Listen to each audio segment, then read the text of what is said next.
હોલિવૂડની જાણીતી singer Taylor Swift આ દિવસોમાં પોતાની એરાસ ટૂરને કારણે જાણીતી છે. આ શોમાં તેના ચાહકોમાં અલગ પ્રકારનો ક્રેઝ જોવા મળી રહ્યો છે. હવે ટેલર સ્વિફ્ટનો એક વિડીયો ઇન્ટરનેટ પર વાયરલ થયો છે, જેમાં તે ડાન્સ કરતી જોવા મળી રહી છે. આ વિડીયોને કારણે ટેલરને ટ્રોલિંગનો સામનો કરવો પડી રહ્યો છે.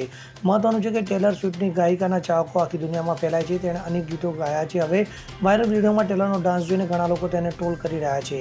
માહિતી અનુસાર ટેલર સ્વિફ્ટે હાલમાં જ તેનો સોમો એરાસ ટૂરનો શો પૂરો કર્યો છે. ગાયિકાએ તેના ઇન્સ્ટાગ્રામ હેન્ડલ પરથી એક પોસ્ટ શેર કરીને તેના ફેન્સનો આભાર માન્યો છે. તેમજ ટેલરે સ્વિફ્ટ ફેન્સ સાથે પોતાની ટૂર ડિસેમ્બરમાં પૂરી થવાની જાણકારી પણ આપી હતી. ટેલરે સ્વિફ્ટે વિશ્વના ઘણા ભાગોમાં પોતાના શો કર્યા છે. આ શો દરમિયાન તેણે દક્ષિણ અમેરિકાથી લઈને એશિયા, ઓસ્ટ્રેલિયા અને યુરોપનો પ્રવાસ કર્યો છે. ટેલરે આ વર્ષે એપ્રિલમાં તેનું 11મો studio album the tortured poets department પર રિલીઝ કર્યું હતું. Bureau report CN24 news. હવે જુઓ દેશ દુનિયાની તમામ ખબરો તમારી આંગળીના ટેરવે. ઉઠાવો મોબાઈલ અને Google Play Store પરથી ડાઉનલોડ કરો અમારી CN24 ન્યૂઝ મોબાઈલ એપ.